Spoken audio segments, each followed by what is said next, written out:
Let's talk about how to complete the FAFSA. Now remember, just about every single college is going to require this financial aid application if we want to be considered for any type of financial aid. So it's a form that most of us are going to be doing. It's a form that most of us should be doing. First, let's make sure we get the website right. The correct, appropriate website is FAFSA.ed.gov. So FAFSA.ed.gov. We don't want to go to FAFSA.com or FAFSA.net. Those each charge a fee to get our FAFSA where it needs to go. Go to the Department of Education's website, and it's a free form.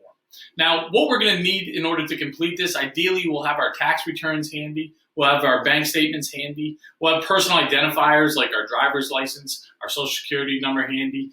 But it is something that we do not have to complete in one sitting. Now, in order to formally submit the FAFSA, the student and either parent is going to need what's called an FSA ID. And this is basically your username and password, an electronic signature that tells these colleges and tells the Department of Education this is actually you submitting this information.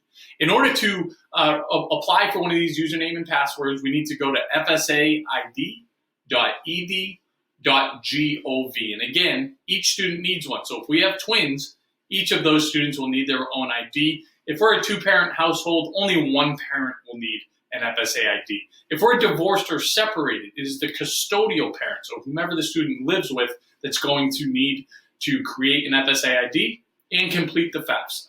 Okay, so we're going to put our information into the FAFSA once we log on to the website, and at one point it's going to ask us to link our tax returns via the IRS website. So we will have the option to jump off of the FAFSA, to go on to the IRS website and upload the appropriate year's tax information from the IRS's website. It is not something that you have to do, but it is a recommendation, because if you do not do this step and you enter the information manually, most of these colleges are going to require a tax transcript anyhow, so it allows you to automate the process. The most important thing about the FAFSA, make sure that you hit the deadlines for each of these schools that you're applying to.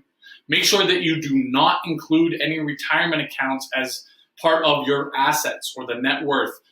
When they're asking you for assets and investments, do not include retirement accounts. They do not go on the FAFSA.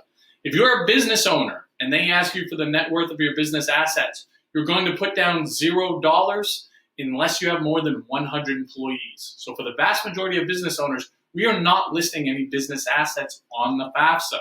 If you are a homeowner, you are not going to include the equity in your primary residence on the FAFSA. This is not a variable in the equation. It is not something we want to report on the FAFSA, and it's a common mistake. So make sure that we don't make any of those mistakes. Make sure that we hit the deadlines, and we're going to be just fine.